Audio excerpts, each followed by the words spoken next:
ทานหินลือชา รถม้าลือลั่น เครื่องปั้นลือนาม งามพระธาตุลือไกล ฝึกจางใจลือโลก ขอต้อนรับเข้าสู่นครลำปางเจ้า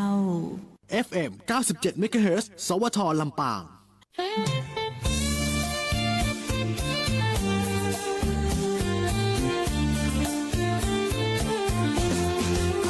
ก็คือผู้หายบ้านนาหน้าลืมเรื่องบอกคือดารายังไปใส่ตรงนี้แต่คนหัวแต่ใจอ้ายหักแค่เด้อลาถ้าสิหัวอ้ายก็สั่งเด้อแต่อ้ายจริงใจหูบ่อายมีแต่เจ้าผู้เดียวในหัวใจแม้อายสิหายปานใดก็หาเจ้าผู้เดียวเสมอไปโอ้ผู้หายบ้านนาฮักเจ้าหลายบ่หลอกคือเขาแต่ใจอายนี่แต่เจ้าเด้อลาสิซอยกันสร้างฝันเคียงข้างได้บ่ลาให้อายคนผู้หายบ้านนาได้มีคู่แท้คู่อาคู่ใจ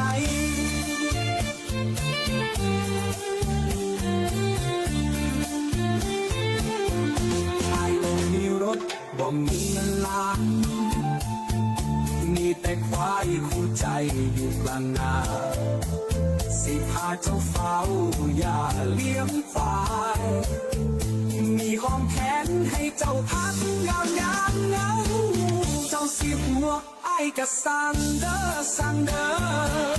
แต่ไอ้จริงใจหูบ่ไอ้มีแต่เจ้าผู้เดียวในหัวใจแม้ไอ้สิหายปานใดก็หาเจ้าผู้เดียวเสมอไปโอ้ผู้หายบ้านนาฮักเจ้าหลายบ่หลอกคือเขาแต่ใจอายนี่แต่เจ้าเด้อลาสิซอยกันสร้างฝันเคียงข้างได้บ่ลาให้อายคนผู้หายบ้านนาได้มีคู่แท้คู่อาคู่ใจ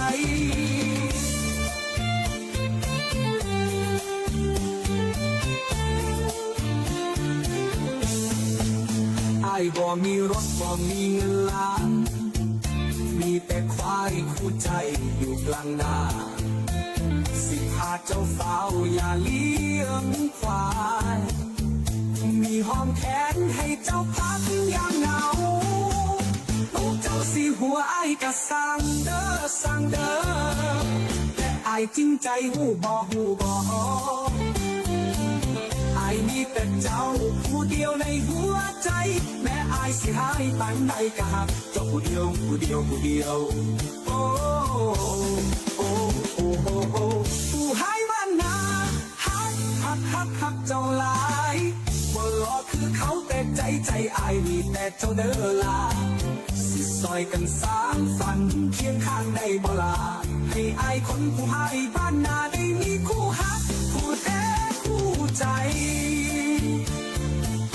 ผู้หายบ้านนาฮักเจ้าหลายผู้หายบ้านนาฮักเจ้าผู้เดียวตลอดไป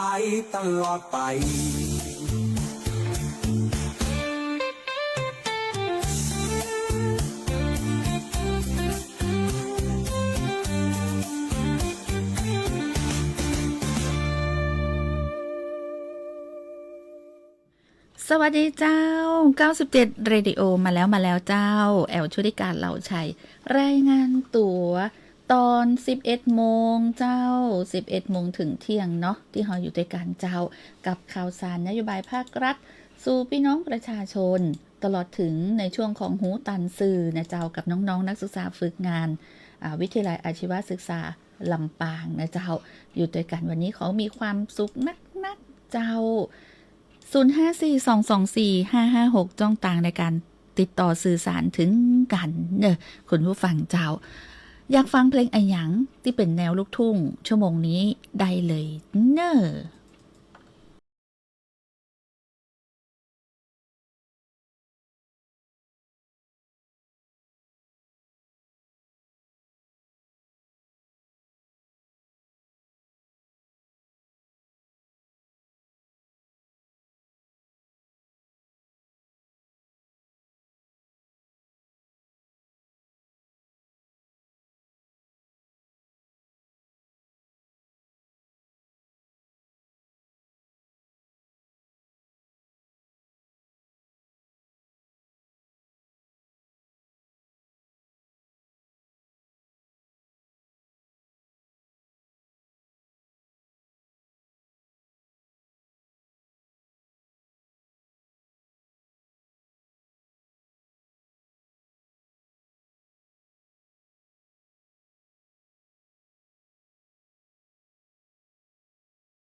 ว่าไผ่บัดดีไผ่ดีบัดได้นะพิสูจน์บัดได้นะเจ้าเพราะว่าอย่างบางคนเนาะจิตใจตั้งในนี่นะความสามารถหรือว่าความเป็นห้องอย่างความเฉพาะด้านเนี่ยแตกต่างกันไปถ้าอู้ถึงเรื่องของหน้าที่การงานเนาะมันมีไผ่เดี๋ยวหูหมดทุกเรื่องแต่ไผ่ที่อยากจะมีองค์ความรู้เรื่องไอ้หยังนะก็สามารถที่จะเรียนรู้แล้วก็อัพสกิลของตัวเก่าได้ตลอดเวลาอย่างตัวผู้จัดเป็นน้ำที่บะเต็มแก้วสามารถที่จะเติมเต็มได้แหมนักขนาดเจ้า น้ำแก้วนี้นี่บะเต็มแก้วสักเตือเติมเต็มได้ตลอดนะเจ้า97 Radio เจิญจวนเนาะที่เฮาได้เจิญจวนของต่างสำนักงานพาณิชย์จังหวัดลำปางนะเจ้าไทยฟรุตเฟสติวัล 2025 กิจกรรมรณรงค์บริโภคผลไม้ ภายใต้โครงการบริหารจัดการผลไม้ปี 2568 ของจังหวัดลำปางที่ได้เปิดให้สั่งจองไปแล้วก็บางคนจองไปแล้วเนาะ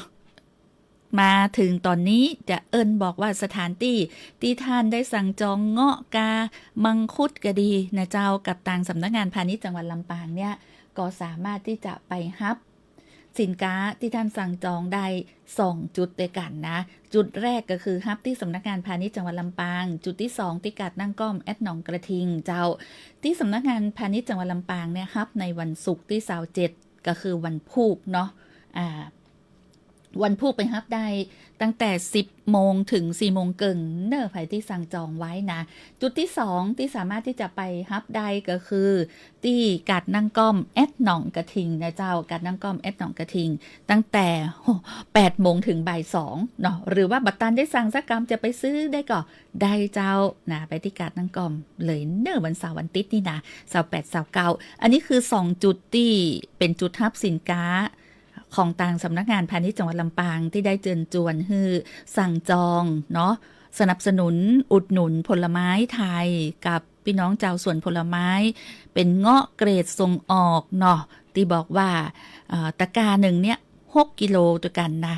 190 บาทและมังคุดเนี่ยเป็นเกรดมันรวมตะกร้าหนึ่งเนี่ย7กิโลนี่240นะใครที่สั่งจองก็ไปฮับ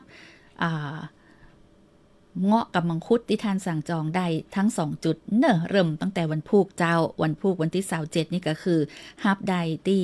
สำนักงานพาณิชย์จังหวัดลำปาง10โมงถึง4โมงครึ่งและก็ถ้าเป็นวันเสาร์วันอาทิตย์8โมงถึงบ่าย2โมงเนอะภายที่ได้สั่งจองไว้นะบ่ดีลืมนะบ่จะว่ากะว่าจะไปฮับที่สำนักงานพาณิชย์วันพุธถ้าบัตรตันกับไปที่กาดนั่งก้อมเนาะหรือว่าภายจะไปซื้อสดๆเลยได้ก็ได้กับไปที่กาดนั่งก้อมเลยวันเสาร์วันอาทิตย์นี่นะคุณผู้ฟังเจ้า97 Radio บอกต่อเนาะในการเจิญจวนเจ้าในการเจิญจวนฮือได้อย่างก็ช่วยเหลือนะเจ้าฮือช่วยเหลือพี่น้องเกษตรกรตัวกันนะเจ้าในชั่วโมงของลูกทุ่งนะแนวลูกทุ่งอาจจะใหม่หน่อยเนอะคุณผู้ฟังเจ้าหรือว่าใครอยากจะฟังเพลงไอ้หยังที่เป็นลูกทุ่งในชั่วโมงของ97 Radio เนี่ยก็มาได้นะมาได้ที่054 224 556เนอะ224 556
FM 97 MHz สวทลำปาง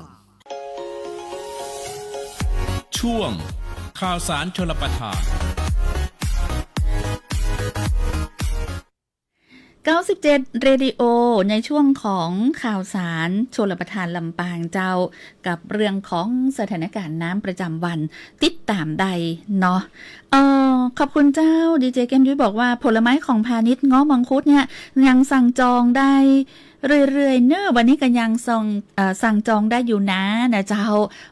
คุณผู้ฟังเจ้าเพิ่มเติมเนาะจากการที่บอกว่าสั่งจองได้ตั้งแต่บัดเดี๋ยวนี้จนถึง25ซึ่ง25ก็คือตะวาเนาะแต่ว่าตอนนี้ข้อมูลใหม่ล่าสุดนะเจ้ายังสั่งจองได้เรื่อยๆนะแต่ว่าใครที่สั่งจองไว้แล้วสถานที่ฮับเนี่ยก็คือ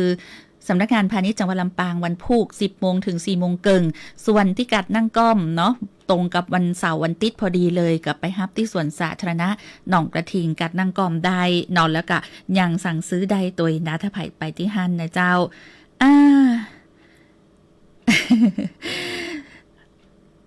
คุณผู้ฟังเจ้าอู้ถึงเนาะตะกี้จะอู้เรื่องของสถานการณ์น้ำเนาะแล้วมาเจอเจ้าว่าเรื่องของการสั่งผลไม้เนี่ยของทางสำนักงานพาณิชย์จังหวัดลำปางเนี่ยยังสั่งต่อได้เรื่อยๆเนอะนะเจ้าก็สามารถสแกน QR code หรือว่าโทรสั่งบางคนบ่สะดวก QR code อันอย่างก็สามารถที่จะโทรไปสั่งได้ที่สำนักงานพาณิชย์จังหวัดลำปางหรือจะฟังสั่งทางเพจของสำนักงานพาณิชย์ก็ได้มาติดตามข่าวสารจากชลประทานลำปางรายงานสถานการณ์น้ำประจำวันเจ้าโครงการชลประทานสำนักงานชลประทานที่2รายงานสถานการณ์น้ำประจำวันที่26มิถุนายน 2568 วันนี้นะเจ้ามาติดตามกันทั้ง87 แห่งเนาะสถานการณ์น้ำป่าเป็นจะได้พ่องนะเจ้าวันนี้เจ้าสถานการณ์น้ำในอ่างเก็บน้ำขนาดใหญ่ขนาดกลางขนาดน้อย87 แห่งของจังหวัดลำปางมีความจุระดับเก็บกักรวมคิดเป็น56.07% ของความจุอ่างรวมกันตึ้งหมดเจ้าแล้วก็เป็นปริมาณน้ำที่นำมาใช้การได้คิดเป็น50.08% ของความจุรวมกันทั้งหมดโดยแยกเป็นเขื่อนกิวลมนี่มีปริมาณน้ำที่สามารถนำมาใช้การได้ 47.74 นะอันนี้47.74% นะเจ้าส่วนเขื่อนกิวคอหมามีปริมาณน้ำที่สามารถนำมาใช้การได้คิดเป็น36.32 ปริมาณน้ำในอ่างเก็บน้ำขนาดกลาง31 แห่งมีปริมาณน้ำที่สามารถนำมาใช้การได้คิดเป็น61.47 แล้วก็ปริมาณน้ำในอ่างเก็บน้ำขนาดน้อยพระราชดำริ54 แห่งมีปริมาณน้ำที่สามารถนำมาใช้การได้คิดเป็น68.87 เจ้าสำนักงานชลประทานที่2มีแผนการเตรียมความพร้อมในการใช้เครื่องจักรกรณีช่วยเหลือผู้ประสบภัยพิบัติในพื้นที่จังหวัดลำปางมีมาตรการการเตรียมความพร้อมและแนวทางการช่วยเหลือติดตามวิเคราะห์แนวโน้มสถานการณ์และสั่งการโดยศูนย์ปฏิบัติการน้ำอัจฉริยะเจ้าสายด่วนเรื่องน้ำ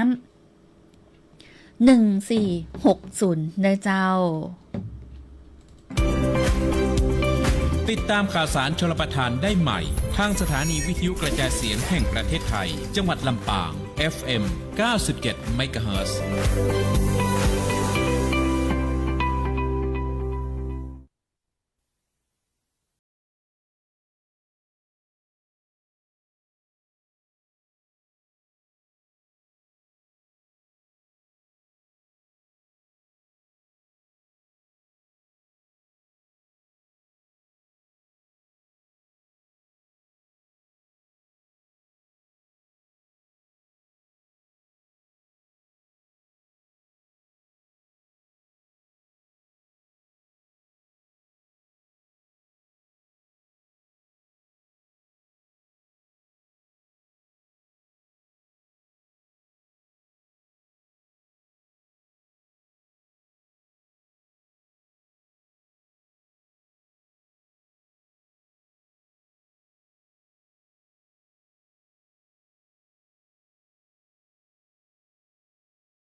ฉันมันจนนี่นะบทเพลงนี้คุณผู้ฟังเจ้า วันนี้ต้องบอกว่าเป็นวันที่เจิญจวนเนาะพลังของหมู่เฮากู้คนนี่เนี่ยเจ้าร่วมกันเจ้าหยุดเนาะหยุดยาเสพติดนะเจ้าก็คือสร้างพลังไทยหยุดช่วยกันต้านยาเสพติดทั้งหมดไปเจ้าจากประเทศไทยของเฮาเนาะในช่วงเจ้าที่ผ่านมาเชื่อว่าในทุกจังหวัดนะเจ้ามีการรณรงค์นะเจ้าสร้างการรับรู้เรื่องของยาเสพติดและวันนี้เป็นวันต่อต้านยาเสพติดโลกโดย26มิถุนายนของทุกปีเจ้า26มิถุนายนของทุกปีรวมพลังต่อต้านยาเสพติดทั้งหมดไปจากประเทศไทยเจ้าเพราะอันหยังยาเสพติดนี่โอ้ถ้าไผเข้าไปยุ่งเกี่ยวแล้วเนี่ยนะโอ้มีแต่โทษเนาะมีแต่โทษนะเจ้ามันมีหนทางที่จะไปต่อนะเพราะฉะนั้นร่วมกันนะเจ้ามาร่วมกันหยุดยั้งทุกรั้วเจ้าทุกรั้วสำคัญหมดตั้งแต่หัวแรกเลยก็คือสถาบันครอบครัวเนาะครอบครัวต้องช่วยกันสอดส่องดูแลมาถึงสถาบันที่2ก็คือสถาบันการศึกษาโรงเรียนครูบาอาจารย์นักเรียนน้องๆนักศึกษาเนาะอันนี้ก็ต้องช่วยกันสอดส่องช่วยกันที่บอกว่าหยุดยั้งก็คือต้องบรรนำปลาตัวเก่าไปเกี่ยวข้องกับยาเสพติดทุกประเภทเลยนะเพราะว่าบดีเนาะบดีสักอย่างสักอันนะอันอย่างที่เป็นยาเสพติดนะเจ้าเด็กไทยไม่เอายาเสพติดเนาะคนรุ่นใหม่อีกก็แล้วกันเตอะคุณผู้ฟังเจ้าและในช่วงเช้าที่ผ่านมาตั้งแต่9 โมงถึง11 โมงก่อนที่จะถึงรายการ97เรดิโอทีมงานสวทลำปางของเฮาเจ้าดีเจแก้มยุ้ยดีเจก้อยดีเจบรรหารนะไปที่อาคารบุญชูตรีทองโรงเรียนบุญยวาสวิทยาลัยเจ้าซึ่งจังหวัดลำปางของเฮาก็ได้ประกาศนะร่วมกันต่อต้านยาเสพติดในพื้นที่จังหวัดลำปางบ้านเฮาเจ้าสร้างพลังหยุดภัยยาเสพติดเจ้าและวันนี้เป็นวันต่อต้านยาเสพติดโลกโดยเจ้าซึ่งนายกรัฐมนตรีในช่วงเจ้าที่ผ่านมานะเจ้าก็ได้ปราศัยเนื่องในวันต่อต้านยาเสพติดโลกโดยเจ้าเพราะมีความห่วงใยในทุกๆเป็นท้องว่าทุกช่วงวัยเลยนะอยากจะให้ประเทศไทยของเฮาเนี่ยหมดสิ้นไปเนาะกับเรื่องของยาเสพติดก็เลยกล่าวคำปราศัยเนื่องในวันต่อต้านยาเสพติดโลก26มิถุนายน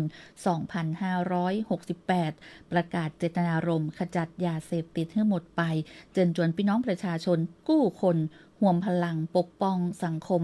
จากยาเสพติดเพื่ออนาคตของลูกหลานเฮาไปฟังเสียงท่านนายกเจ้า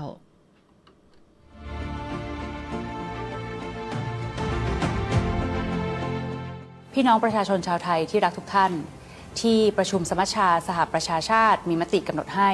วันที่ 26 มิถุนายนของทุกปีเป็นวันต่อต้านยาเสพติดโลกโดยประเทศไทยได้ประกาศเจตนารมณ์ในการรณรงค์ต่อต้านยาเสพติดโดยร่วมกับภาครัฐภาคเอกชนและภาคประชาชนเพื่อขจัดยาเสพติดให้หมดไปทุกท่านคะยาเสพติดเปรียบเสมือนภัยร้ายที่คุกคามความสงบเรียบร้อยและความมั่นคงในทุกระดับรวมทั้งยังสร้างความเสียหายต่อชีวิตทรัพย์สินและความเป็นอยู่ของผู้คนในสังคมโดยที่ผ่านมายาเสพติดเป็นปัญหาที่พบทั่วโลกทั้งในระดับภูมิภาคในระดับอาเซียนรัฐบาลกำหนดให้การป้องกันและการแก้ไขปัญหายาเสพติดเป็นวาระแห่งชาติค่ะที่จะต้องดำเนินการอย่างเร่งด่วนและเห็นผลเป็นรูปธรรมซึ่งประเทศไทยไม่ใช่แหล่งผลิตแต่เป็นทางผ่านของการลักลอบขนยาเสพติดรัฐบาลจึงใช้มาตรการทางกฎหมายที่นำไปสู่การปฏิบัติอย่างจริงจังด้วยกลไกจากส่วนกลางและระดับพื้นที่สกัดกั้นการลักลอบลำเลียงยาเสพติดตามแนวชายแดนและปราบปรามเครือข่ายการค้ายาเสพติดทั้งรายใหญ่และรายย่อยอย่างเด็ดขาดค่ะเพื่อแก้ไขปัญหายาเสพติดอย่างเข้มงวดและครบวงจรไทยเราจึงต้องแก้ปัญหาด้วยยุทธศาสตร์ Seal Stop Safe ซีลปิดล้อมพื้นที่ชายแดน ยรัฐบาลได้ผนึกกำลังกับหน่วยงานที่เกี่ยวข้องใน 52 อำเภอชายแดน เพื่อสกัดกั้นการลักลอบนำเข้ายาเสพติดและอาชญากรรมข้ามชาติ โดยยกระดับความเข้มงวดในการตรวจสอบจุดผ่านแดน ทั้งจุดผ่านแดนถาวรและจุดผ่านแดนชั่วคราว รวมถึงช่องทางธรรมชาติค่ะ Stop หยุดวงจรยาเสพติดดำเนินการปราบปรามและยึดของกลางอย่างต่อเนื่อง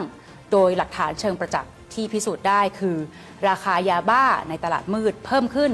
จากเม็ดละ5 ถึง 20 บาท กลายเป็น 40 ถึง 100 บาท สะท้อนว่ายาเสพติดเข้าถึงยากขึ้นค่ะ Safe สร้างพื้นที่ปลอดภัย รัฐบาลให้ความสำคัญกับการฟื้นฟูผู้เสพยาเสพติด โดยเน้นการบำบัดรักษา และการให้โอกาสผู้ที่เคยติดยาเสพติดกลับคืนเข้าสู่สังคมค่ะ พร้อมทั้งส่งเสริมบทบาทของสถาบันการศึกษา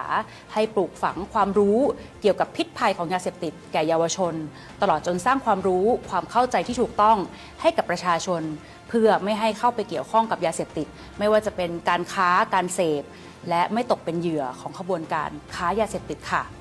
นอกจากนี้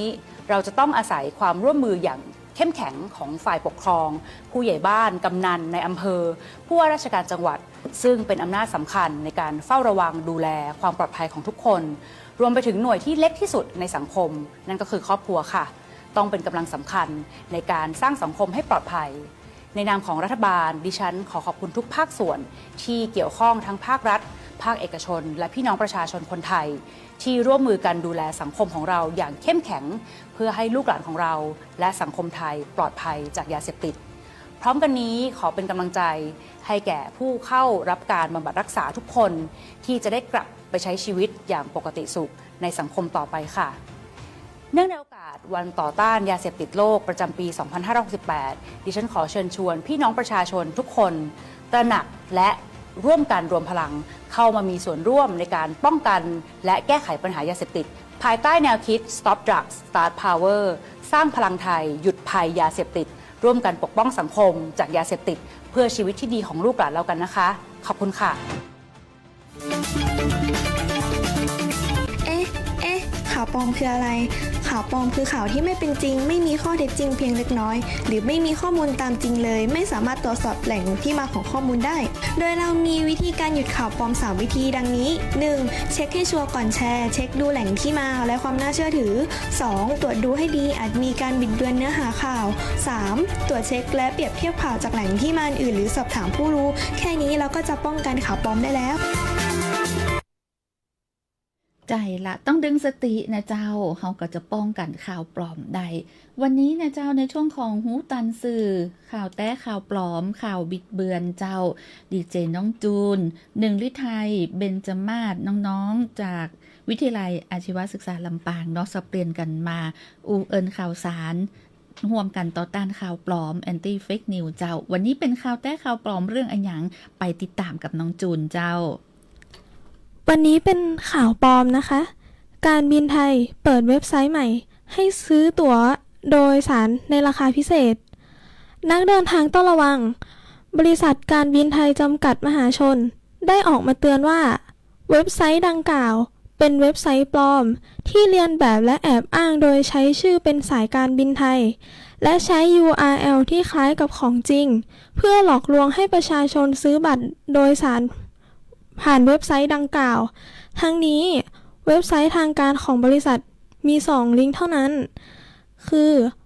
www.thaiairways.com มีทั้งภาษาอังกฤษและภาษาไทยค่ะตรวจสอบโดยบริษัทการบินไทยจำกัดมหาชนค่ะ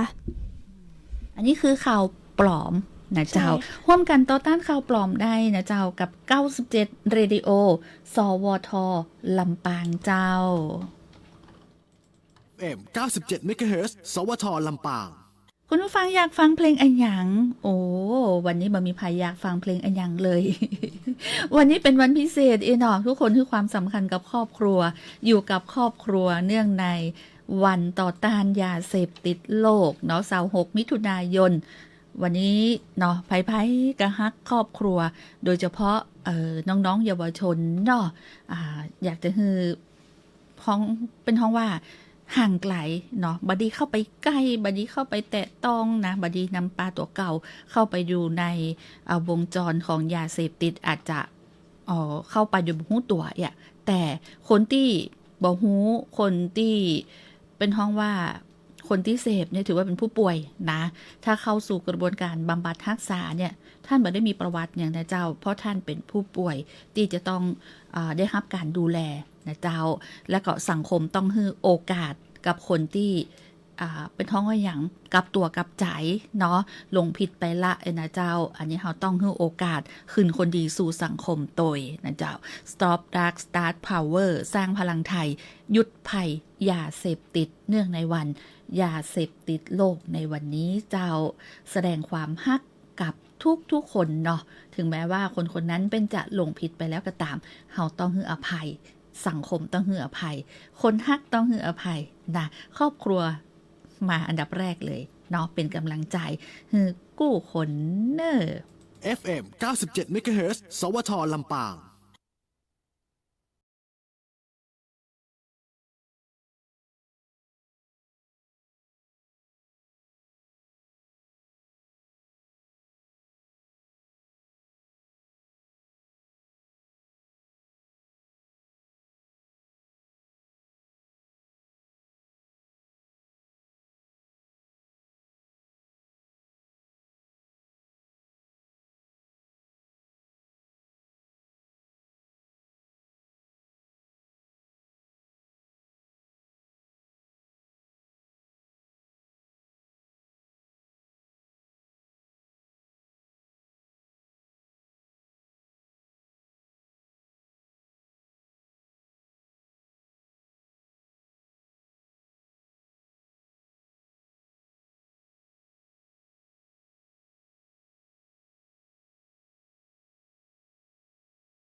มีเพลงจะร้องให้ฟังอีนะโอ้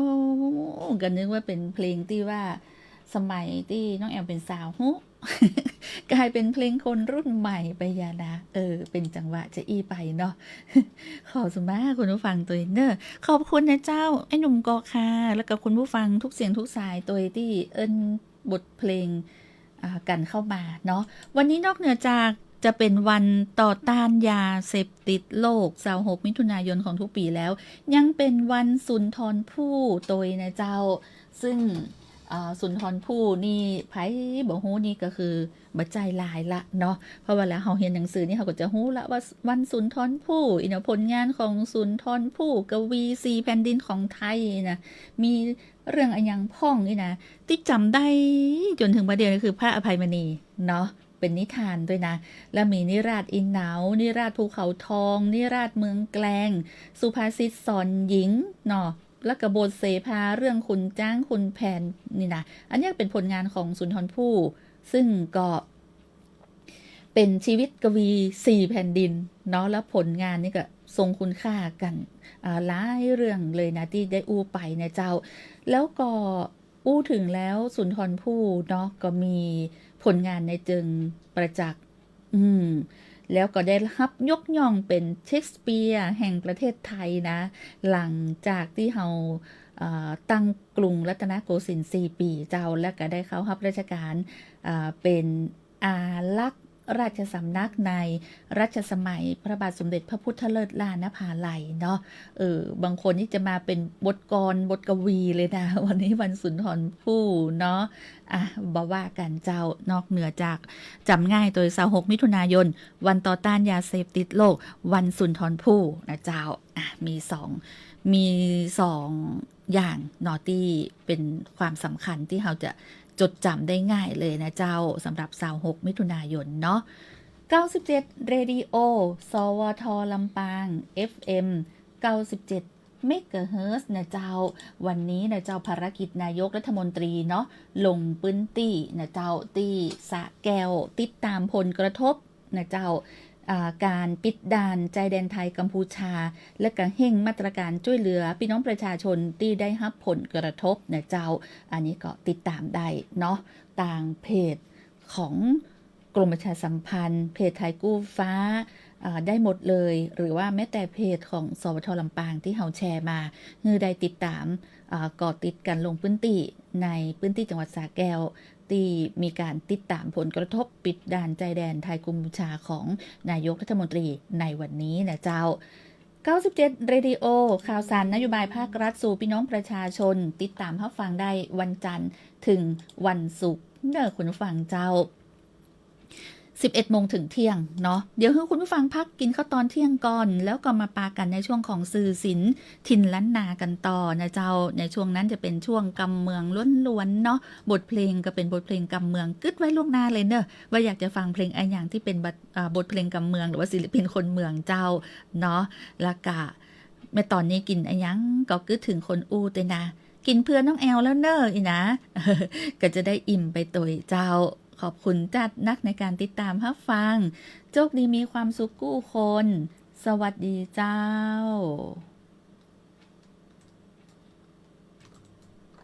17 เมกะเฮิรตซ์ FM 97 เมกะเฮิรตซ์ สวทลำปาง